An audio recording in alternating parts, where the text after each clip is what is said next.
CROSSwalk began as a 4-mile procession across Chicago during Holy Week because people of faith were no longer willing to stand by while hundreds of youth became victims of violence each year. Housed at All Saints Episcopal Church in Chicago, CROSSwalk brings together faith communities to take action and affect change on our streets, in our homes, schools, and churches. Let's welcome Jacqueline Clark, CROSSwalk's director, along with Jean Emily DuBose, a high school senior and a member of All Saints Church.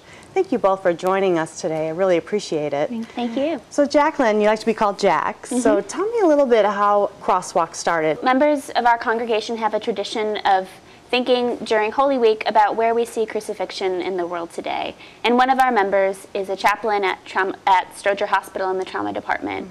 And for her, this was a really clear example of that. Our bishop had preached a sermon at our church talking about our need to publicly lament before we take action, to sort of feel the things that we're responding to. And so that's where the idea for CROSSwalk, the event, was born. And how did the whole idea of bringing, taking a change or making a difference towards youth violence, how did that get integrated into the CROSSwalk? Well, from the very beginning, we felt like if all we were going to do was walk, then we might as well stay home. And so we wanted this liturgical act, this sort of opportunity for conversion, to be tied to opportunities for action. And so at the event, we had commitment cards that folks filled out, indicating if they were interested in advocacy or volunteering or donating or follow-up activities to keep them engaged. What was the atmosphere like that day? And tell us a little bit more about the procession. We had 1,500 people there, so it was just overwhelming and sort of incredible. And I was walking with two moms who've lost children, Pam Bosley and Annette Holt, both of whom are involved with Purpose Over Pain. And they were just like, we cannot believe that all of these people came and that all these people care. And Jean Emily, tell me a little bit how you got involved and why you wanted to get involved in this. Yeah, well, I am a member of All Saints Church, and I know Jack through, of course, her ministry there.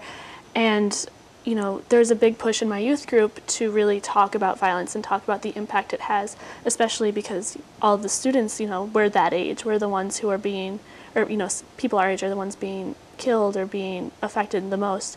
So for me, I had my moment where I kind of got it at the blessing of CROSSwalk downtown, and I just kind of happened to be there. My priest had brought me along. It was like a Monday night. I didn't have anything else to do, but I went and I listened to the bishop talk about the importance of this event.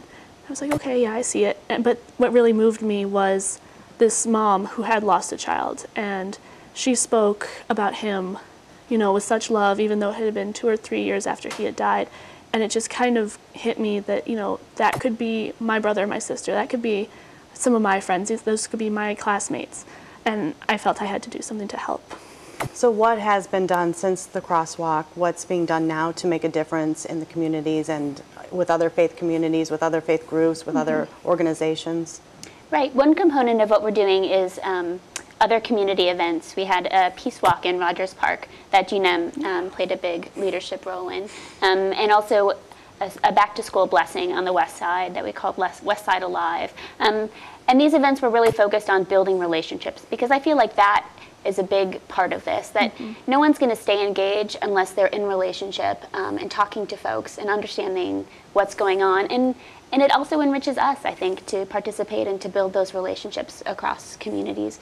We're also, we're keeping a list of volunteer opportunities with different organizations so that folks who want to do something but don't know what they can do can get involved that way. And we're looking to do some programmatic stuff next year, potentially a youth program on Friday evenings at a couple of Episcopal churches, and inviting other congregations to partner with us and sponsor a night of that program.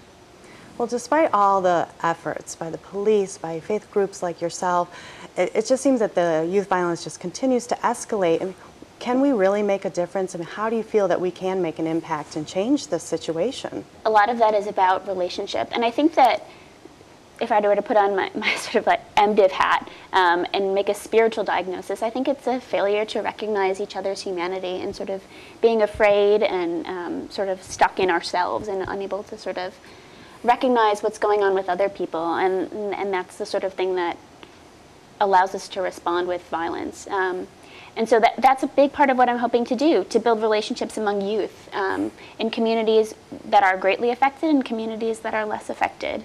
And it's an incredibly complicated problem, but I feel like we can't do nothing. We have to do something, and we're working to identify a few things that we can do to take a first step, and then hopefully build on that to make a difference. And Jean M., do you feel that youth, your generation, gets it like you do? Or, I mean, how can you rally your generation to help make a difference in this situation? I go to an elite school. I go to Whitney Young, and because students come from all over the city to study there, there's a lot of people with different experiences, some who've experienced violence like that firsthand, whether it be a relative or someone down the street.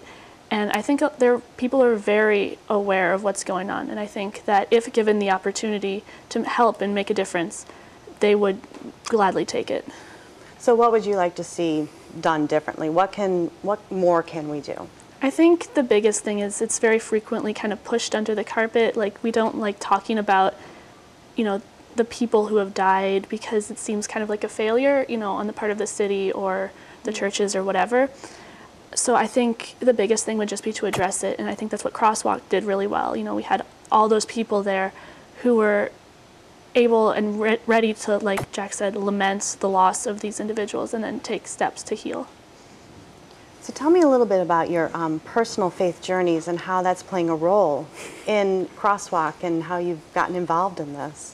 I did my undergraduate work at Notre Dame, where they have a Center for Social Concerns that connects students with opportunities for service and for social justice, and that's very tied to our faith life. The majority of students at Notre Dame are Catholic, and so that's the language that we use to talk about why we do those things. And I also did the Episcopal Service Corps in New York and worked in foster care and sort of saw how broken the system is, and really feel called to draw and invite the church into addressing broken structures, as well as reaching out in service to address direct needs. And Jean, tell me a little bit about your personal faith journey. You're already on the track as a senior in high school. You seem to know what you want to do. I have a pretty good idea. As a kid, I never wanted to go to church. I thought it was boring. My mom would make us go. But when I was 16, All Saints has a youth Sunday where children and teenagers take control kind of the church for those services, and do the readings and do the blessings and things like that.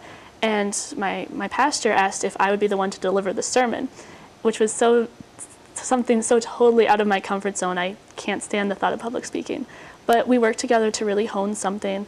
And on that day, I stood before my congregation and talked about grace, God's grace in kind of charity, and how youth can really help lead and motivate a generation. And afterwards, my congregation just stood and they thanked me. And they said that it was amazing to hear someone my age say such intelligent things, I guess. And it was amazing opportunity, and I just felt called from then on. How can we get to the root of this problem, the source of this problem? Right. Well, I think it's really complicated and has to do with poverty and segregation and education and neighborhoods and families. One thing that that question sort of reminded me of is I worked for a while as a substance abuse counselor for youth. And one of the techniques for helping someone to think through a decision to use substances is to help them think about what they want to do with their life and how this might affect their substance abuse might affect their goals. But some of the youth I work with just didn't have any goals. They just didn't see a future for themselves. And I think we need to support youth and to help them imagine a future for themselves and to support them in achieving that. Well, thank you both for joining us. I'm really looking forward to seeing what the future holds for CROSSwalk and all the differences that you're going to be making. And if people want to get involved, they can go to your website. So I'm looking forward to hearing more about your events and what you guys will be doing in the future. Thank you both. I'm Anne Marie Gerhardt for Different Drummers and the Greater Chicago Broadcast Ministries. Keep the faith.